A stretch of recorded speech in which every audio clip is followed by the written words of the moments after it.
Alhamdulillahirrabbilalamin. Pada kesempatan kali ini kita akan membahas materi mengenai sejarah ekonomi Islam. Jadi pada pertemuan sebelumnya kita sudah membahas mengenai metodologi ekonomi Islam ya. Secara khusus pada pertemuan ini kita akan melihat sejarah. Bagaimana sih sejarah ekonomi Islam ini di dunia internasional ya, bukan di Indonesia tapi secara umum dalam dunia global.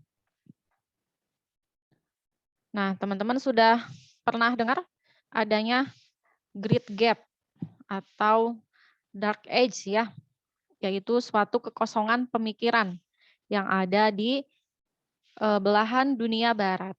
Jadi kalau lihat sebagaimana pada slide ini, di sini teman-teman melihat adanya garis besar periodisasi sejarah pemikiran ekonomi ya.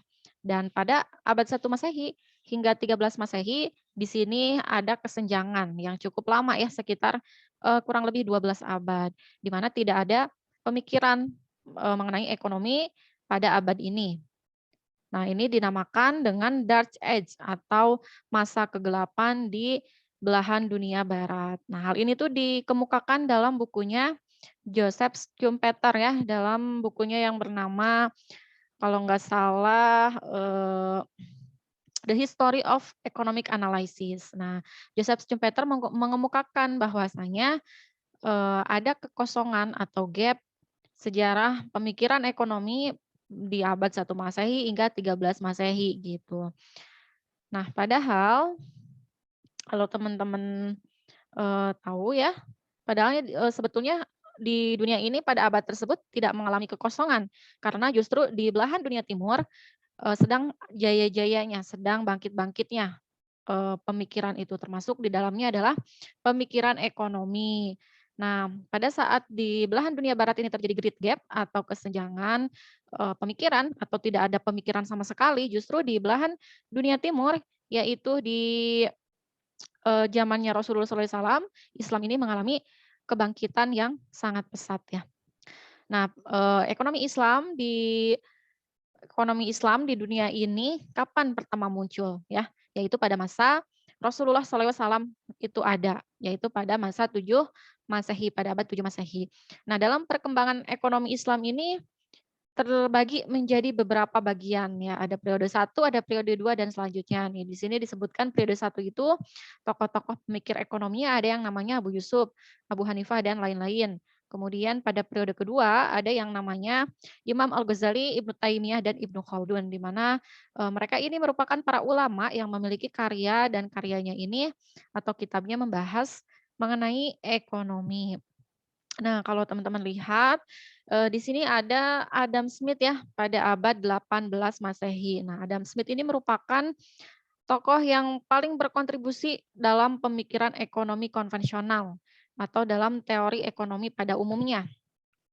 Dalam bukunya The Wealth of Nation, Adam Smith ini banyak mengemukakan pemikiran-pemikiran mengenai ekonomi. Tapi setelah ditelaah ternyata pemikiran yang ada dalam The Wealth of Nation ini sebetulnya sudah jauh dibahas sebelum Adam Smith ini ada gitu ya.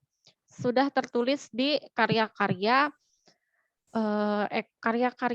atau kitab yang sudah ditulis oleh para ekonom muslim. Misalnya Al-Ghazali ya dalam kitabnya Ihya Ulumuddin. Dalam kitabnya Ihya Ulumuddin dia sudah membahas mengenai evolusi pasar, bagaimana permintaan dan penawaran ini menciptakan sebuah harga.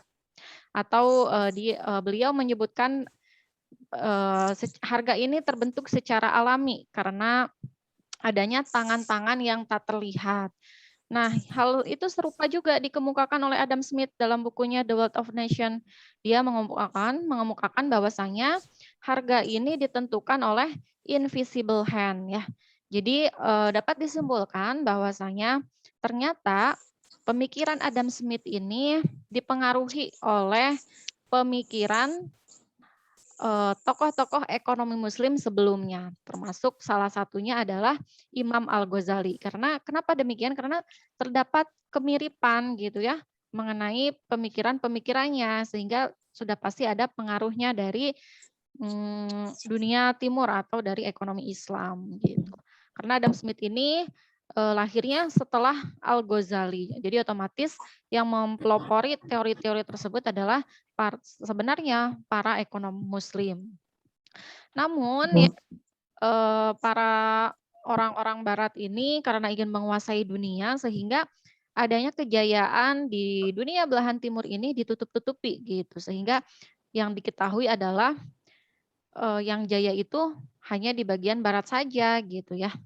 Padahal di bagian timur juga sempat mengalami kejayaan pada saat belahan dunia barat justru mengalami dark age atau masa kegelapan.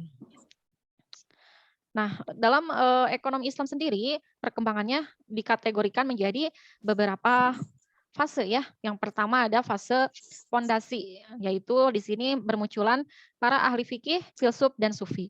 Kemudian pada fase kedua dinamakan dengan fase berkembang pesat, di mana di sini ditemukan banyak karya intelektual yang lahir termasuk bidang ekonomi. Kemudian ada fase ketiga dinamakan dengan fase stagnasi karena pada fase ini tidak ditemukan pemikiran ekonomi yang signifikan. Dan kemudian pada fase keempat dinamakan dengan fase kebangkitan ya. Karena setelah stagnan ekonomi Islam bangkit kembali hingga saat ini. Gitu. Banyak tokoh-tokoh modern hingga saat ini yang mengembangkan ekonomi Islam. Nah, oke, kita bahas satu persatu ya, teman-teman. Kita bahas dari fase pertama terlebih dahulu. Nah, fase pertama ini di awal ada dibagi-bagi lagi gitu ya. Ada pada zaman Rasulullah SAW, pada zaman Khulafaur Rasyidin, pada zaman Bani Umayyah, Bani Abbasiyah, dan lain sebagainya. Jadi kalau ditanya kapan ekonomi Islam ini pertama kali muncul, yaitu pada saat zaman Rasulullah SAW sudah ada gitu ya, karena Islam ini ada sejak zaman Rasulullah. Dan Rasulullah ini adalah penerima wahyu Al-Quran, di mana dalam Al-Quran ini terdapat ayat-ayat yang juga merupakan membahas masalah-masalah ekonomi gitu. Jadi ekonomi Islam ya sudah ada pada saat zaman Rasulullah dan sudah diimplementasikan pada saat itu gitu ya. Kemudian di sini juga disebutkan ada tokoh-tokoh atau ulama yang memiliki kontribusi terhadap pemikiran ekonomi Islam. Di antaranya adalah ada Abu Yusuf, Abu Ubaid, Al-Syaibani, dan Al-Mawardi. Nah, di mana keempat ulama ini hidup pada zaman Bani Umayyah dan Bani Abbasiyah gitu. Jadi dulu itu kalau di Bani Umayyah kan terkenal dengan khalifah atau pemimpinnya itu yang tidak paham syariah sehingga mereka didampingi oleh semacam penasehat atau dewan pembimbing. Nah, Abu Yusuf, Abu Ubaid, Al-Sabaini dan Al-Mawardi ini merupakan penasehat dari raja-raja yang atau khalifah yang berjaya pada saat itu. Oke, kita bahas satu persatu ya. Tadi disebutkan pada fase pertama ini salah satunya ada pada fase zaman Rasulullah SAW. Ya, kenapa? Karena pada masa zaman Rasulullah SAW ini sudah turun Al-Quran dan Sunnah, di mana Al-Quran ini kan terbagi menjadi dua ya.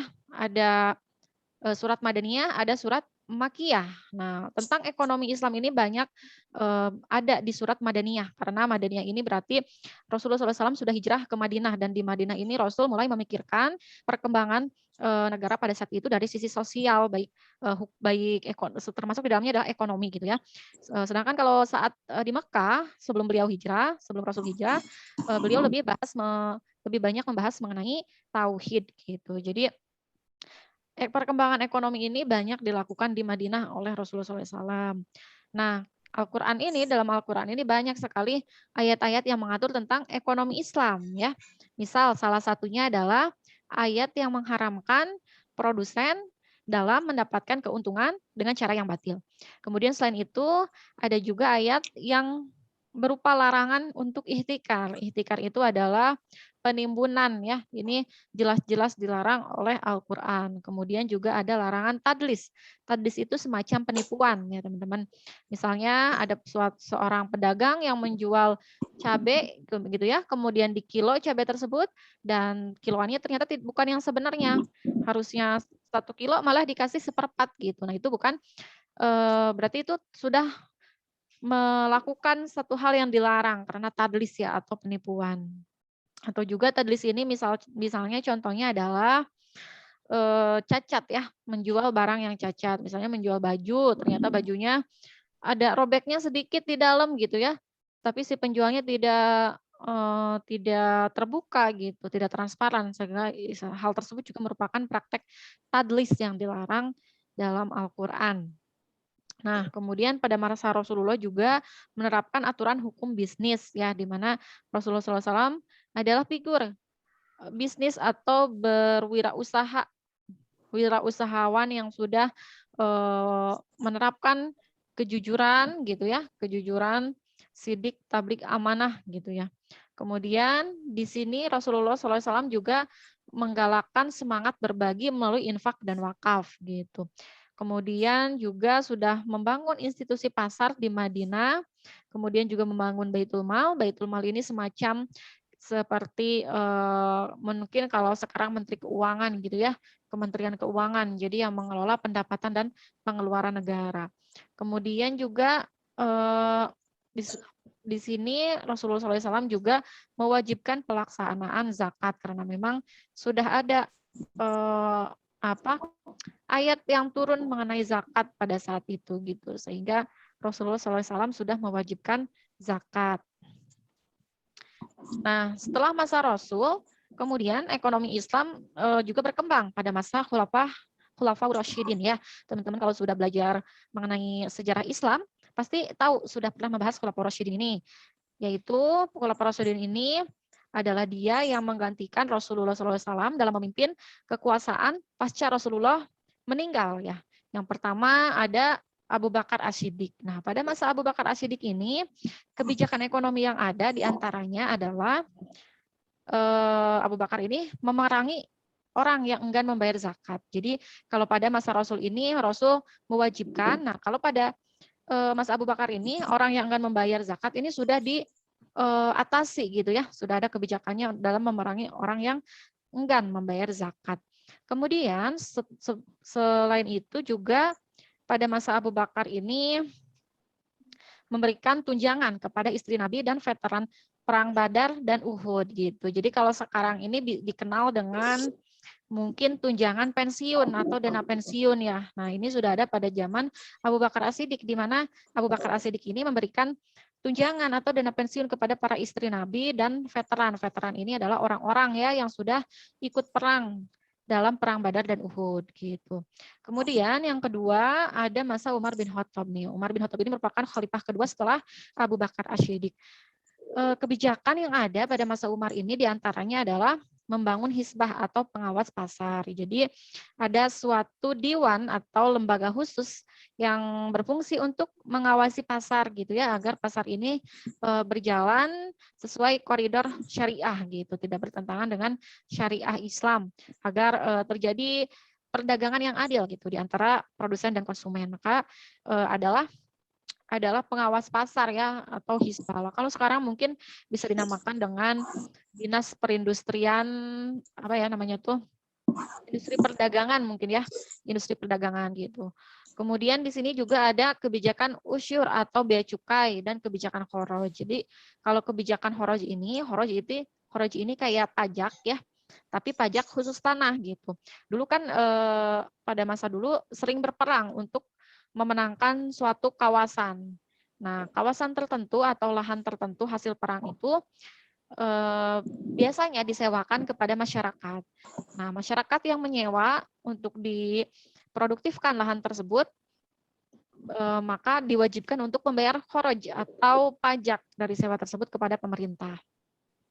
Kemudian pada masa Utsman bin Affan dikenal dengan meningkatnya pendapatan negara sektor agrikultural. Nah, ini juga merupakan efek dari kebijakan khoroj pada masa Umar bin Khattab.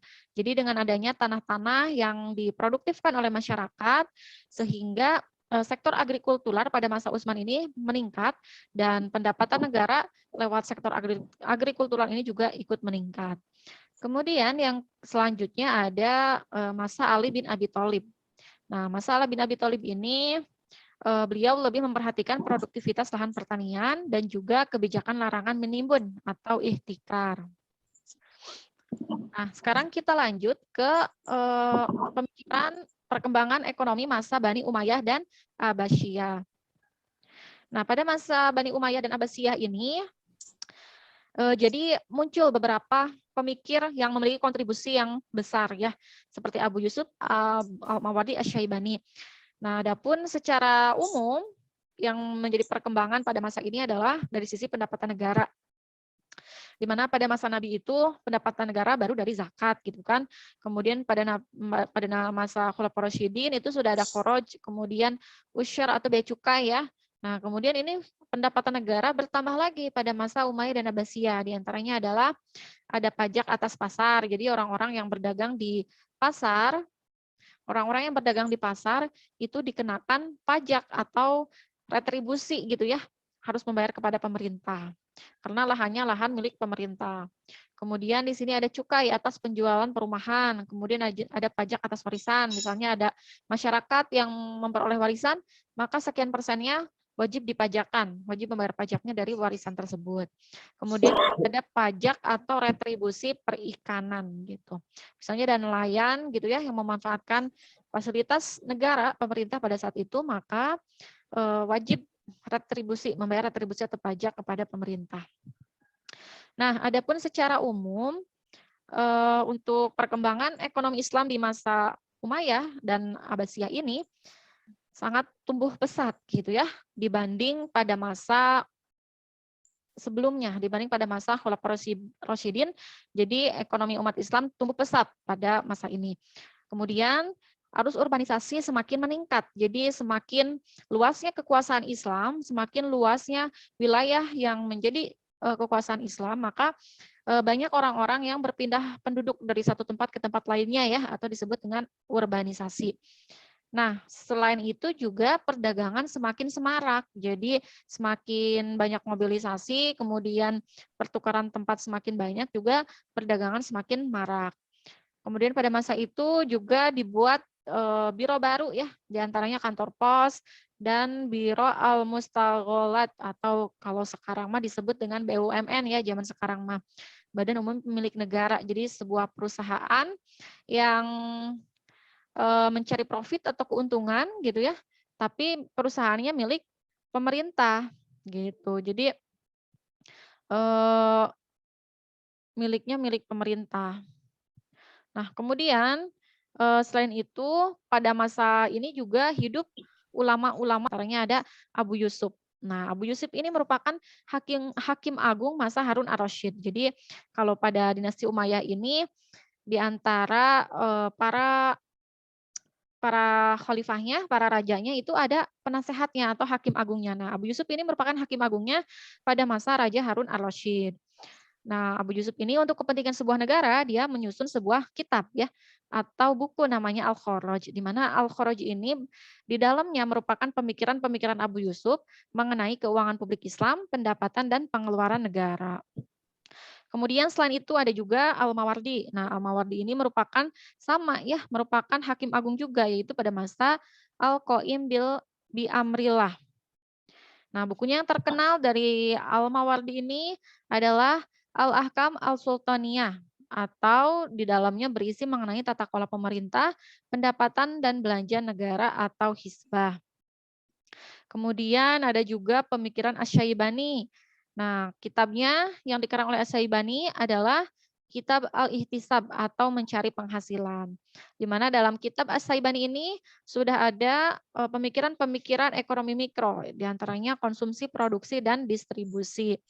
Kemudian beliau juga berpendapat bahwasanya sumber utama penghasilan itu bisa dari jasa sewa, industri, pertanian, dan perdagangan. Mungkin karena saat itu sektor yang berkembang pada masa itu adalah sektor industri, pertanian, dan perdagangan. Oke, sekarang kita masuk ke fase kedua ya. Fase kedua ini fase kejayaan gitu. Jadi fase gemilang dalam perkembangan ekonomi Islam pada saat itu. Kalau tadi fase pondasi kan ada pada masa Rasulullah SAW, kemudian Khulafaur Rasyidin, dinasti Umayyah, dan dinasti Abbasiyah. Nah, ini pada fase kedua ini fase jaya-jayanya lah ya, kejayaan ekonomi Islam. Di mana di sini banyak karya-karya ekonomi Islam yang dibuat oleh para ulama. Contohnya pemikir ekonomi Islam adalah diantaranya ada Ar-Raghib Al-Asfahani, Abu Hamid Al-Ghazali, Ja'far Al-Dimaski, Ibnu Taimiyah, Ibnu Al-Ukhwah, Ibnu Khaldun, dan Al-Makrizi. Oke, kita bahas satu-satu ya. Kira-kira. Nah, setidaknya dibagi menjadi beberapa topik, dimulai dari ulama yang membahas mengenai etika ekonomi gitu. Di sini ada Al-Asfahani. Beliau menulis karya yang berjudul Al-Zari'ah fi Makarim Asy-Syariah. Nah, dalam karyanya beliau menuliskan bahwasanya manusia ini memiliki urgensi, fungsi, dan kebutuhannya gitu. Jadi ada kebutuhan yang harus dicukupi oleh manusia gitu ya untuk mencukupi kehidupan sehari-hari. Kemudian dijelaskan juga mengenai aktivitas produksi, dijelaskan mengenai harta dan sumber harta dan pengeluaran yang dibagi menjadi pengeluaran seimbang dan tidak seimbang. Kemudian selain itu ada juga Al-Ghazali, beliau banyak membahas mengenai fungsi uang, bahwa fungsi uang ini sebagai alat tukar gitu. Kemudian beliau juga memiliki pemikiran untuk melarang menimbun uang dan riba.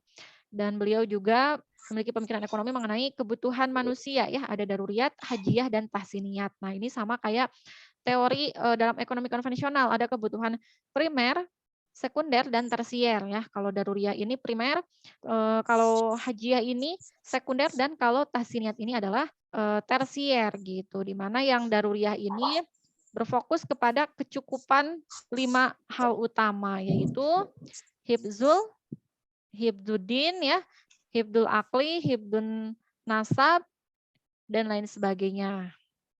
Nah, kemudian Al-Ghazali juga menjelaskan mengenai aktivitas produksi. Kemudian selain etika ekonomi dibahas juga mengenai bentar. Oke, mengenai perdagangan ya, di mana perdagangan ini dibahas oleh Ja'far Dimaski melalui karyanya yang berjudul Al-Isyarah fi Mahasin Al-Tijarah atau mengenai perdagangan. Nah, di sini Ja'far juga membahas mengenai klasifikasi harta, kemudian uang adalah harta yang tidak dapat diperdagangkan.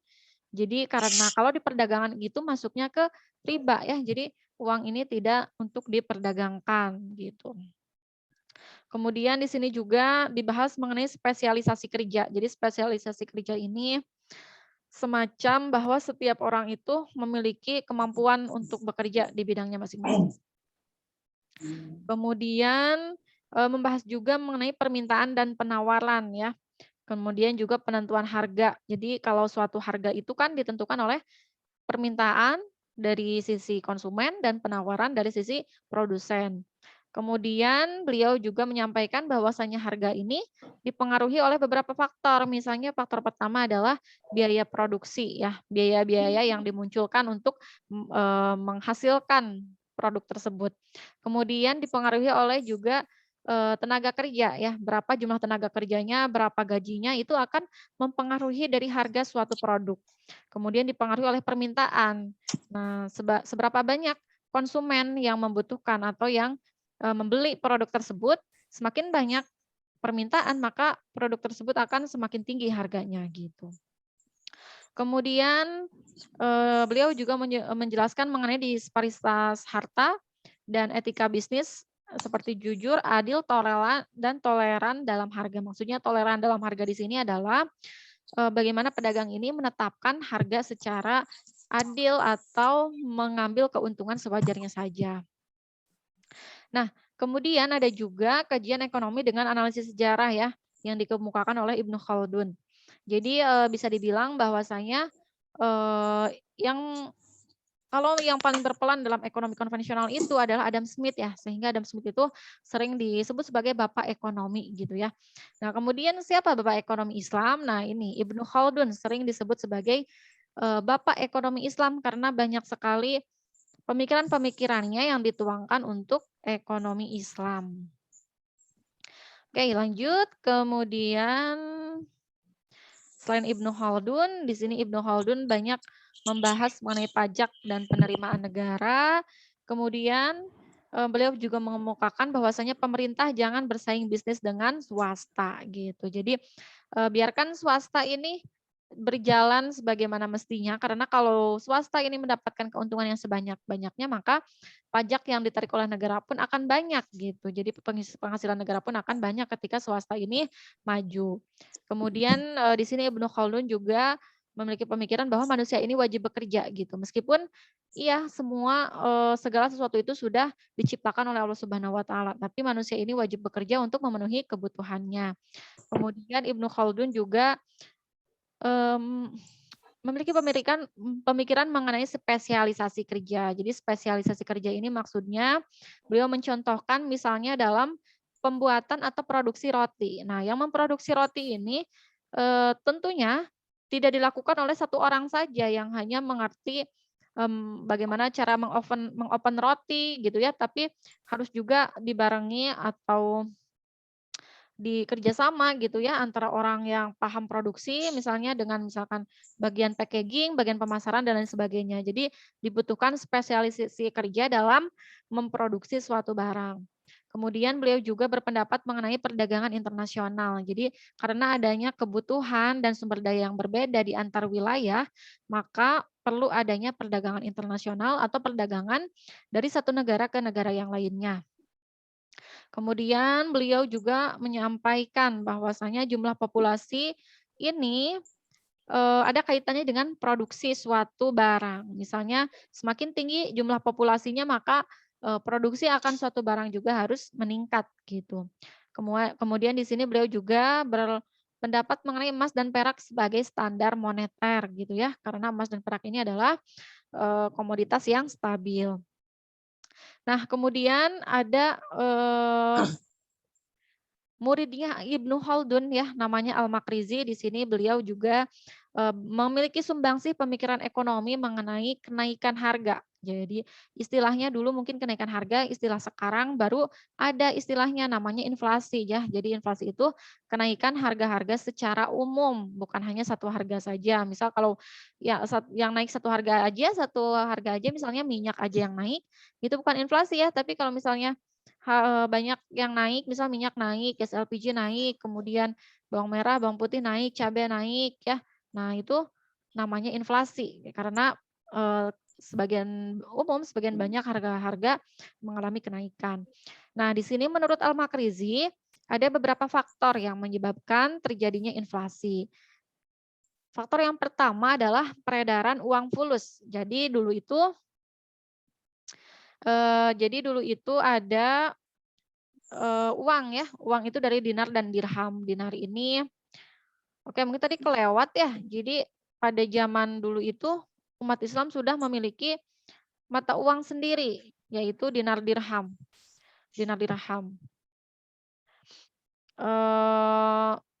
Nah ini ya disebutkan percetakan mata uang dinar dirham secara mandiri nih pada zaman Umayyah dan Abbasiyah. Jadi sebelum ini uangnya memang dinar dirham tapi dicetak Romawi, bangsa Romawi gitu ya oleh bangsa Romawi. Nah pada masa Umayyah dan Abbasiyah itu umat Islam sudah memiliki atau bisa mencetak uang sendiri dari dinar dan dirham. Kemudian mungkin selain dinar dirham ada juga uang dari tembaga yang namanya adalah fulus. Nah, fulus ini bisa menyebabkan kenaikan harga-harga pada saat itu. Kalau saat ini mungkin sama halnya dengan rupiah gitu ya. Karena rupiah ini termasuk dalam fiat money atau tidak sesuai antara nilai intrinsik dan nilai ekstrinsik dari pembuatan rupiah itu sendiri ya. Berbeda dengan emas, kalau emas ini kan sesuai nilainya gitu. Misal harga emas 1 gram 1 juta ya. Ya itu sesuai sebanding dengan emasnya itu sendiri gitu. Tapi kalau rupiah uang kertas itu misal nilainya 100.000. Padahal uang kertas ya untuk membuat selembar uang kertas 100.000 itu kurang dari 100.000 gitu. Jadi tidak sesuai nilai intrinsik dan ekstrinsiknya. Nah, selain peredaran uang fulus, faktor lain yang bisa menyebabkan inflasi atau kenaikan harga pada saat itu adalah pajak yang tinggi. Nah, kenapa pajak yang tinggi? Mungkin seperti ini.